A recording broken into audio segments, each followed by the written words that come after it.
How's it going, everyone? I hope you're all doing well, and in the past, I've made no secret of the fact that I really like both iPhones and Androids. So today, seeing as this can be such a divisive topic, especially on the internet, I thought I'd throw a little bit of positivity into the ring and talk about 5 things that I love about iPhones versus 5 things that I love about Androids. And while this isn't necessarily going to be a direct comparison, I just thought we'd have some fun and talk about what makes each unique and why it's good that both exist. So first of all, we have iPhones. The first thing I really like about iPhones is the legendary support. If you weren't already aware at this point, the iPhone 6s has received 7 years of support, which is kind of impressive for a smartphone. It's this legendary operating system support that means iPhones can stay usable for a really long time, meaning that A, picking up an older iPhone isn't necessarily a death sentence, and B, you don't have to upgrade as often, which is nice. But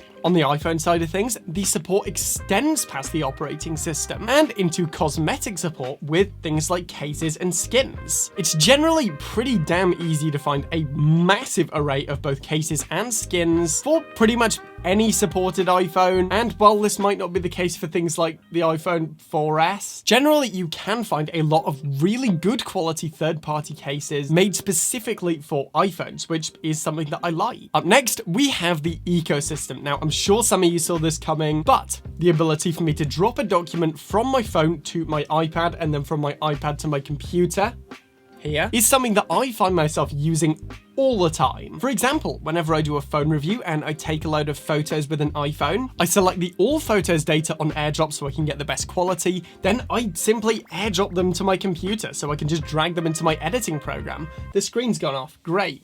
This not only saves me time, but it also makes my life significantly easier, and I also just appreciate this technology. I mean, how cool is it that I can just add my Beats headphones to an iCloud-enabled iPhone, and then I can use them on my computer? Yeah, the ecosystem, well, I do think people tend to rattle on about it a bit. It is a feature that I nonetheless really enjoy of the iPhone system. After this, we have the camera system on the iPhone. Now, while I understand that the iPhone camera system isn't necessarily all that groundbreaking, especially in terms of hardware, the interface on the iPhone camera system is by far my favorite. It just keeps everything you need right at your fingertips. You can easily navigate to what you want, and doing a task like adjusting the blur in portrait mode is only a couple of clicks away and very easy to get used to. Following on from this, we have just the general intuitivity of iPhones. iPhones are very easy to get to use, and while you can now customize them more, especially with things like the app library on iOS 14, iPhones are still incredibly intuitive to use. I mean, from the home screen, you can have pretty much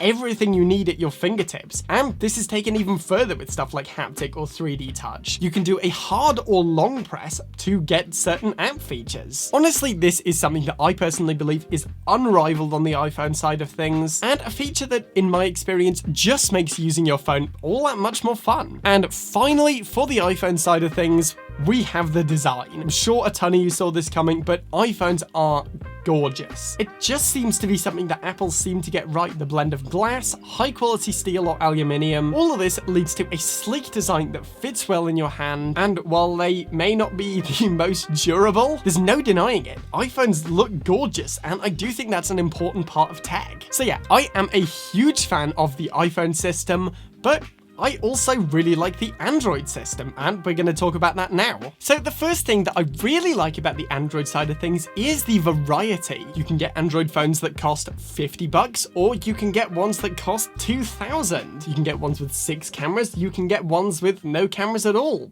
Probably. Realistically though, the hardware variation as well as the design variation on the Android side of things, I just gotta 2 texts, is an incredibly cool feature that is exclusive to the Android side of things. Leading on from this, we have cutting edge features. Now, well, fair enough, some of these don't necessarily work too well when they're first made. You will definitely find more cutting edge features on the Android side of things. For example, under-screen fingerprint sensors, wireless charging, oh yeah, and raw photos. That's one of my favorites. Again, while a lot of these won't work perfectly upon launch, it is nice to see a lot of genuine innovation on the Android side of things. After this, and I'm sure a lot of you saw this coming, we have customization. On Android phones, you can pretty much customize everything about it. On the Android side of things, you can customize so much of your phone and truly make it your own. You can add custom launchers, you can add different ROMs, and there's a lot of apps like FooBar that you simply can only get on Android. Well, you can get FooBar on Windows too, but in a mobile version, I'm pretty sure you can only get FooBar on Android. If you don't know what FooBar 2000 is, check it out. It's a pretty awesome music player. So yeah, the general openness of Android leads to much better customization and a complete control of your phone that you can only really get with Android. After this, we have third-party support. Now, I know I already talked about this in the iPhone section, and while there certainly are a lot less cases for niche Android phones, there are a lot more other accessories that you can get. For example, if you want a wireless battery pack on the Android side of things, I'm sure you can buy loads of them, unlike